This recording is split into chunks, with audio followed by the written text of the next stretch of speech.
Hello, কে বলছেন? আপনি আমায় চিনবেন না ম্যাডাম। কে আপনি? আমি সেই ড্রাইভার যে আপনি জীবনটাকে সাজিয়ে দিতে অক্লান্ত পরিশ্রম করে ওই মহাসড়কে মৃত্যুর সাথে যুদ্ধ করেছে। ও আচ্ছা, আপনি চিনতে পেরেছেন তাহলে? আমি তো ভাবছি চিনবেন না। ফোন দিয়েছেন কেন? আমি ফোন রাখলাম। কয়েকটা কথা বলার জন্য ফোন দিয়েছি, একটু দাঁড়ান। আমি অপরিচিত কারোর সাথে কথা বলি না। সত্যি কথা বলতে কলিজার সাথে মিশে থাকা মানুষগুলোই না খুব তাড়াতাড়ি অপরিচিত হয়ে যায়। তো তো আর কিছু না, শুনলাম কাল নাকি আপনার বিয়ে। বিয়ের কথা জানেন, তাহলে এখন বলতেছেন কেন? আসলে আমার কিছু ভাই বন্ধু আমাকে বলেছে তো, তাদের কথাটা বিশ্বাস করতে পারিনি, তাই আপনার কাছ থেকে শোনার জন্য একটিবার ফোন দিয়েছি। ঠিকই শুনছেন, কাল আমার বিয়ে।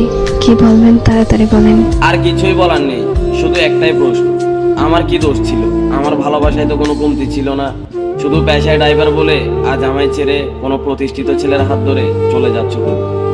তোমার কি ওই কথাটা মনে আছে?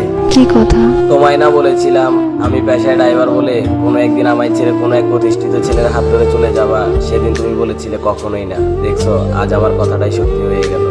আরো বলেছিলাম যেদিন তুমি আমায় ছেড়ে চলে যাবা সেদিন ইচ্ছে করে পায়ের ব্রেকটা মিস করে এই দুনিয়াটা ছেড়ে দেবো, আর না হয় বেঁচে থাকলে জিন্দা লাশের মতো বেঁচে থাকবো। দেখেন, শুধু শুধু পাগলামি করেন না প্লিজ। আজ আমি সত্যিই ব্যর্থ। এই কথাটা শুনে যে আমার মুখে আমার মৃত্যুর কথাটা শুনে তুমি আমাকে বলতেছো পাগলামি করো না, অথচ যখন তোমার সাথে আমি জড়িয়েছিলাম তখন একটু করেই মৃত্যুর কথাটা বললে তুমি বলতে তুমি মরে গেলে কি আমি বেঁচে থাকবো? আসলেই ড্রাইভার হিসেবে কপালটাই খারাপ। চুপ করেন, এমন করে কেন কথা বলতেছেন? চিন্তা করো না প্রিয়, তুমি